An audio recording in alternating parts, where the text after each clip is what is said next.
Hello students, today we are going to continue with biology chapter number 11, enhancement of food production. Okay, this is the second lecture of this chapter, second part of this chapter. Okay, so in our last lecture we are studying the chapter enhancement of food production. Okay, so today is the second lecture. In our last lecture, we have started this chapter. We have covered the introduction part of the chapter. Then we studied about the plant breeding definitions.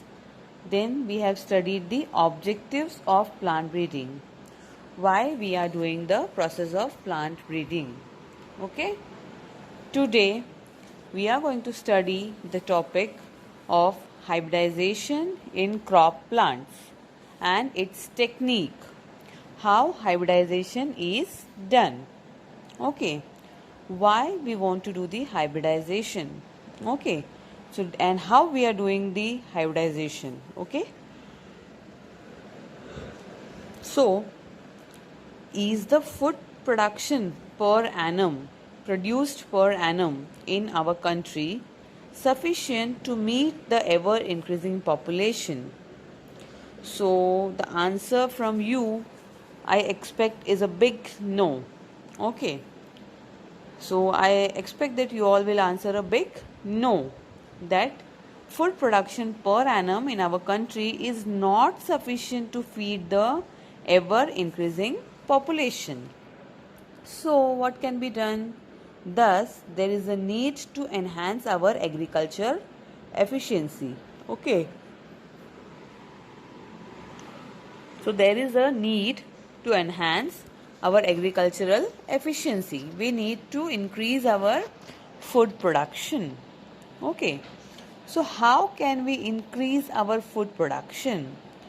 The most important technique that we can use to increase the food production is hybridization. Let us define the process of hybridization. It is the process of developing plants and animals having some desired qualities like a high yield, disease resistance, tolerance to climate, etc. So when I say hybridization, the definition is as follows. It is the process of developing plants and animals. We can do the development of plants as well as animals.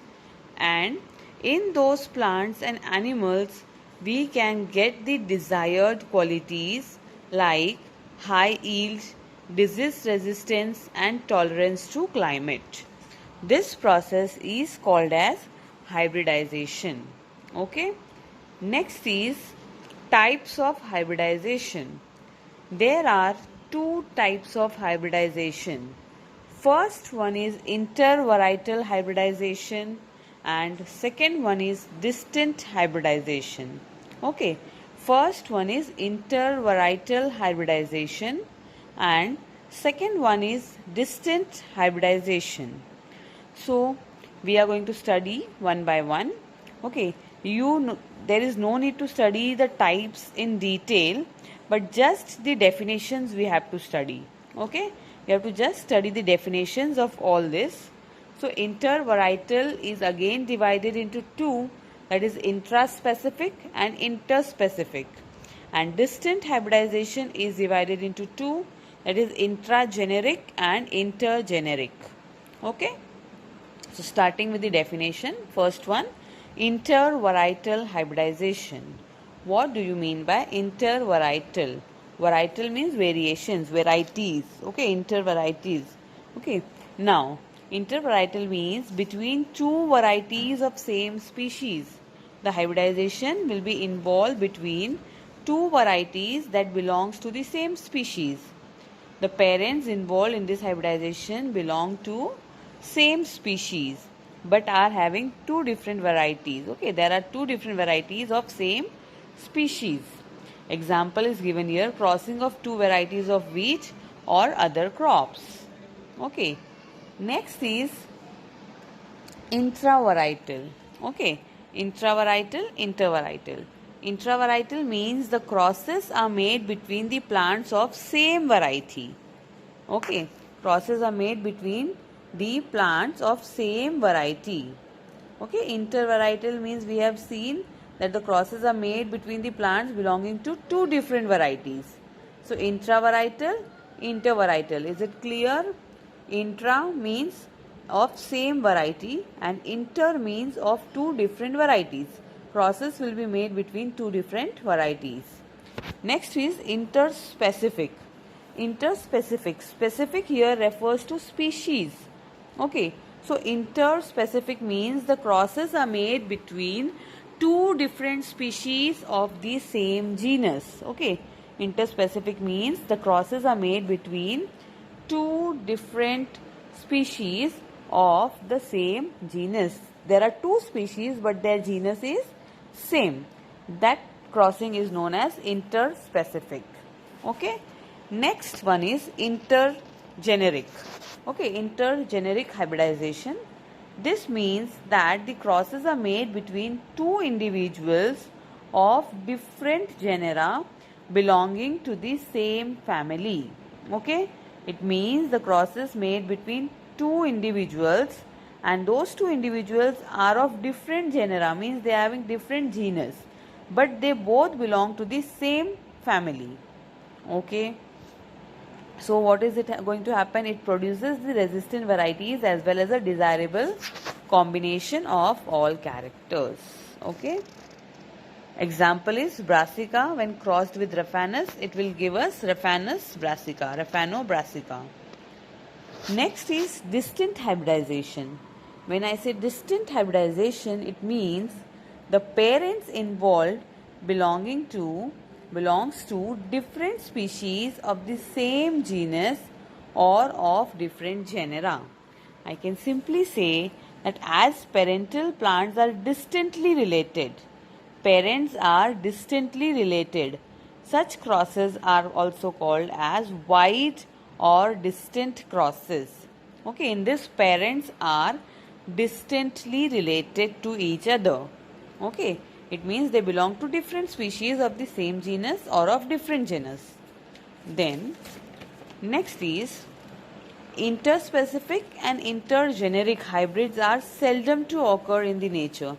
Means the most occurring crossing are interspecific as well as intergeneric hybrid.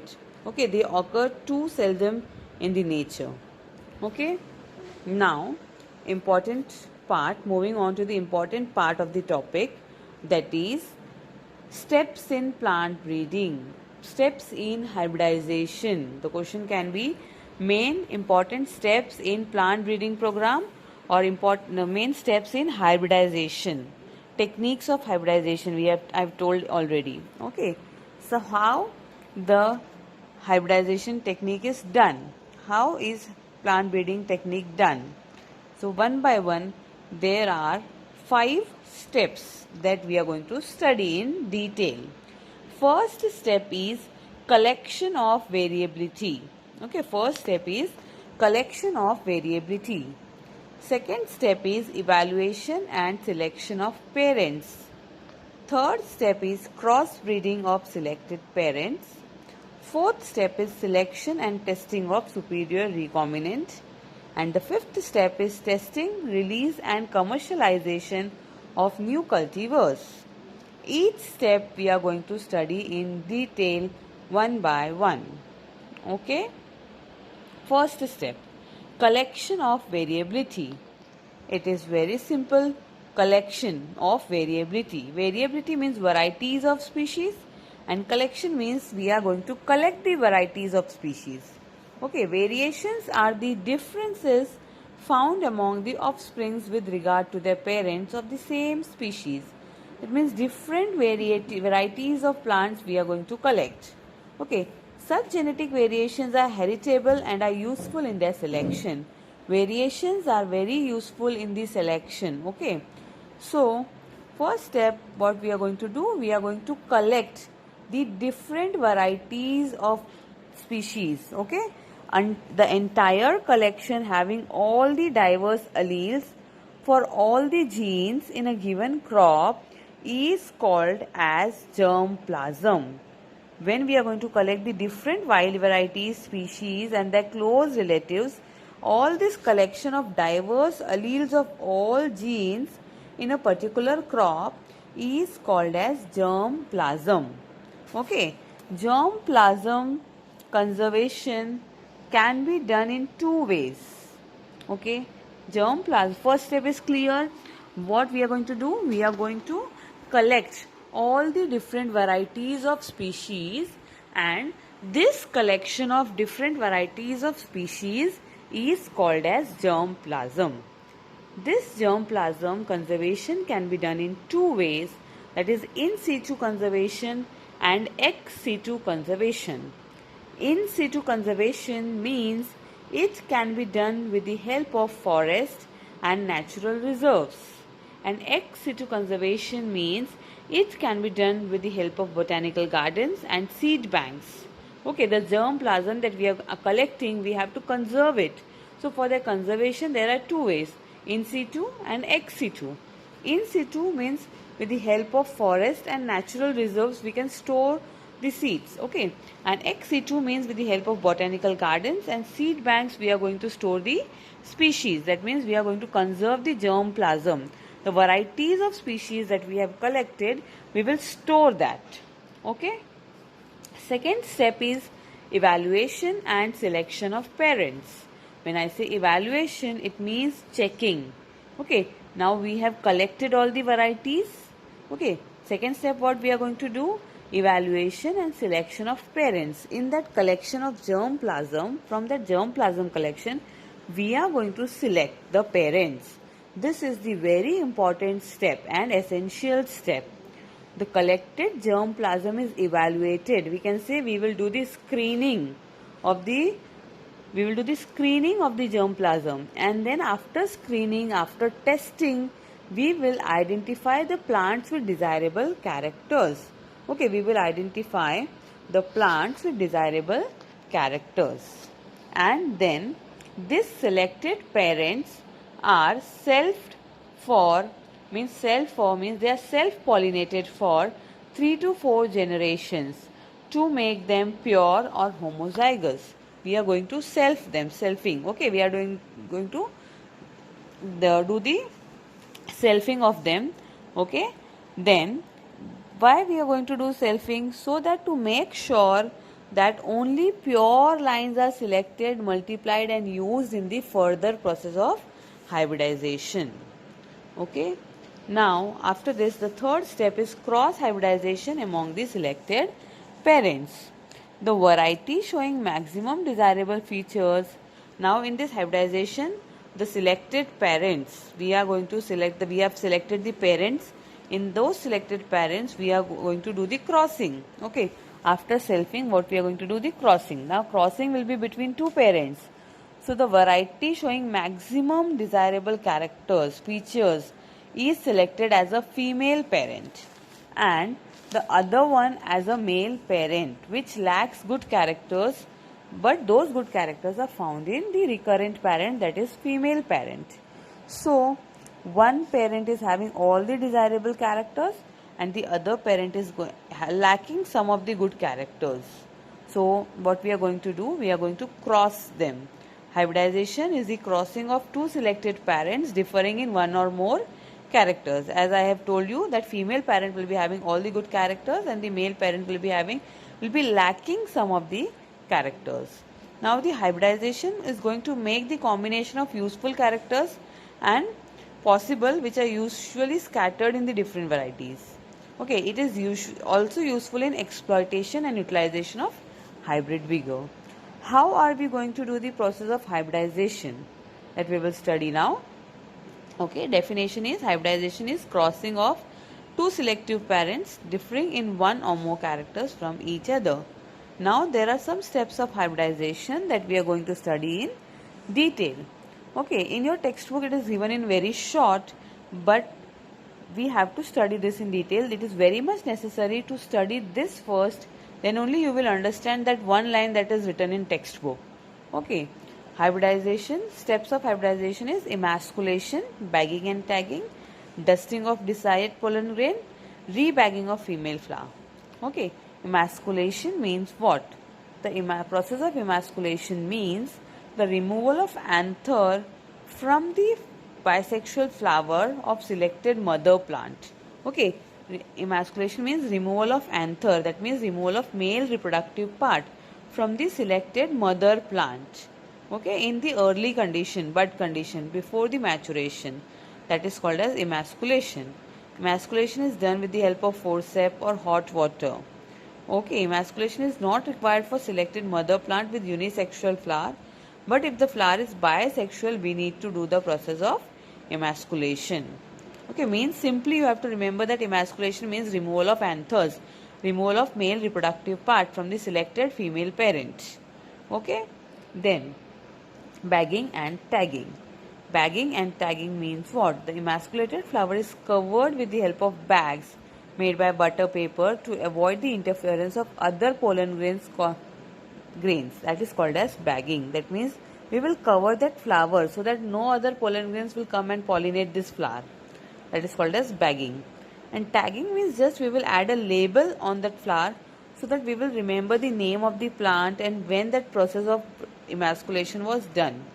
Okay, that is called as tagging. Next is dusting of desired pollen grain.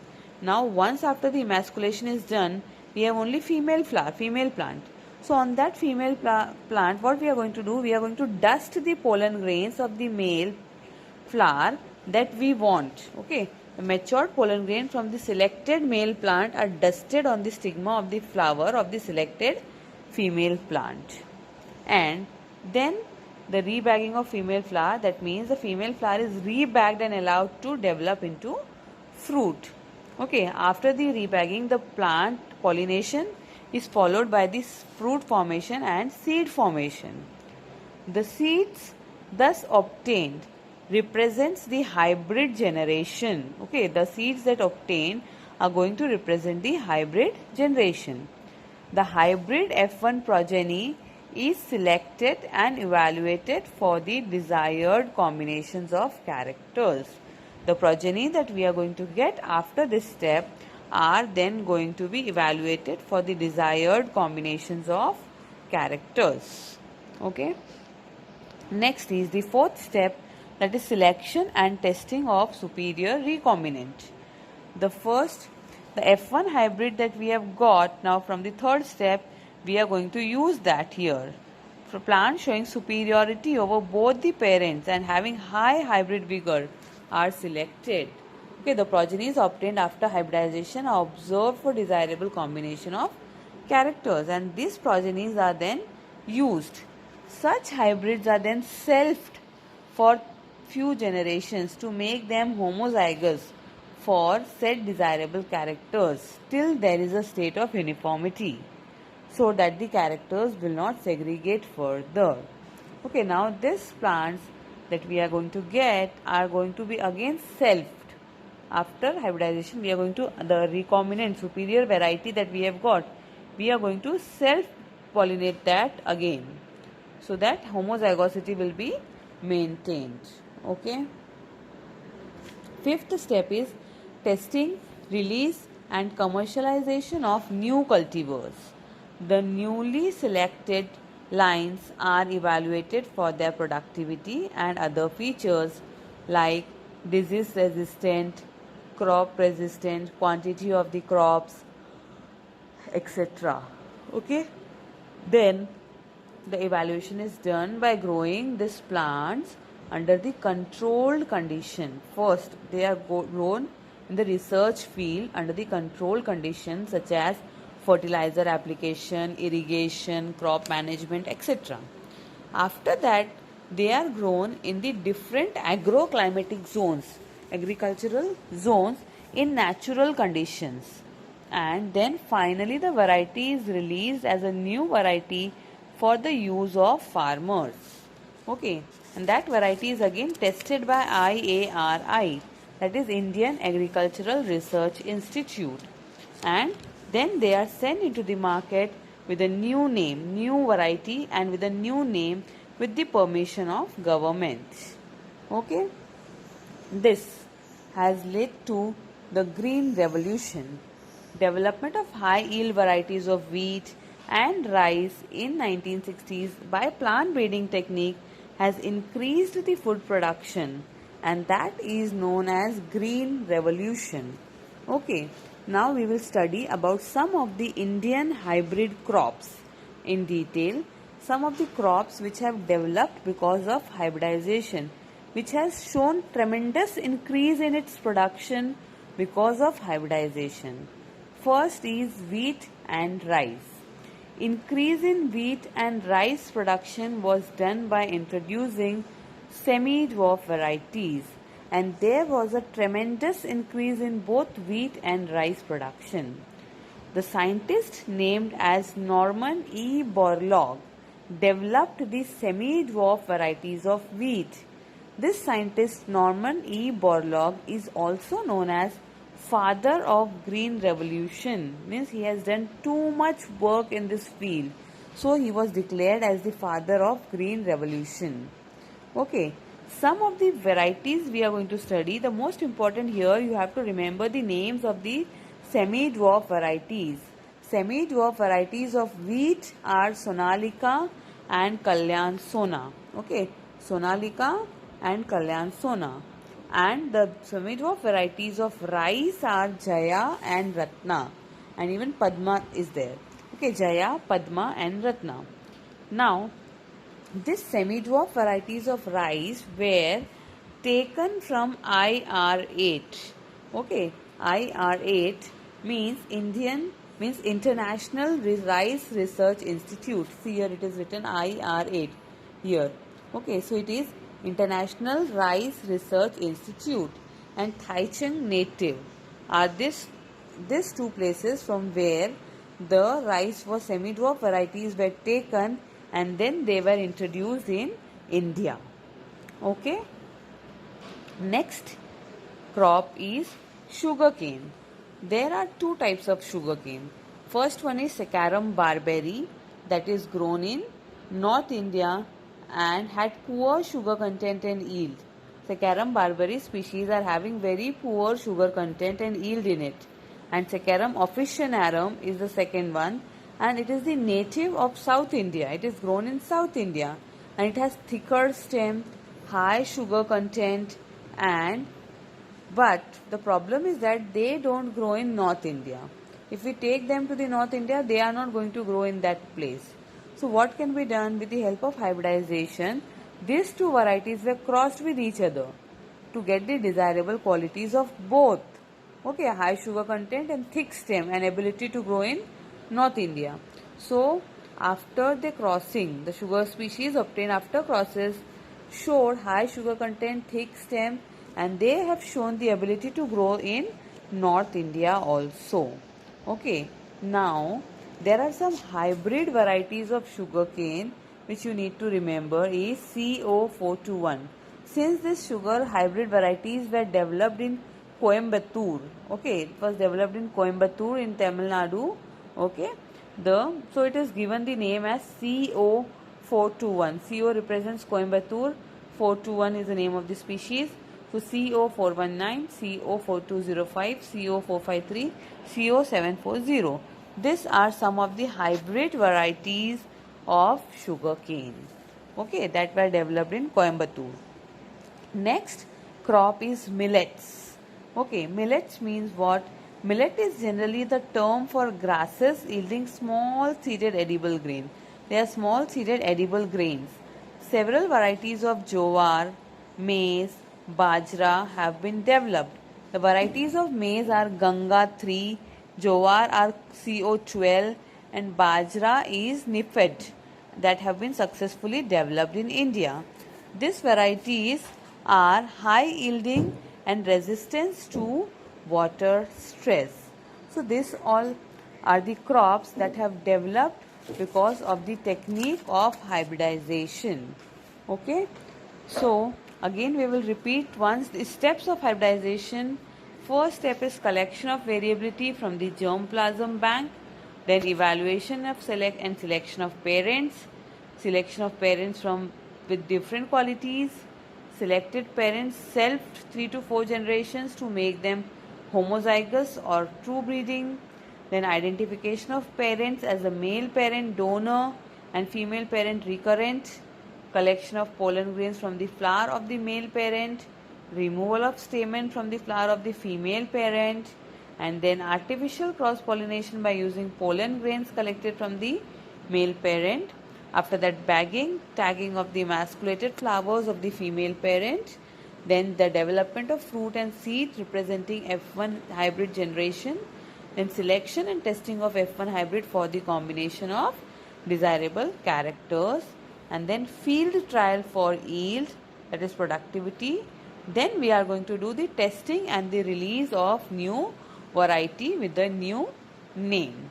So this all are the steps of hybridization which are very important and you need to remember this. Okay, I hope you all have understood this topic. Okay, so thank you. We will continue this chapter in the next lecture again. Take care.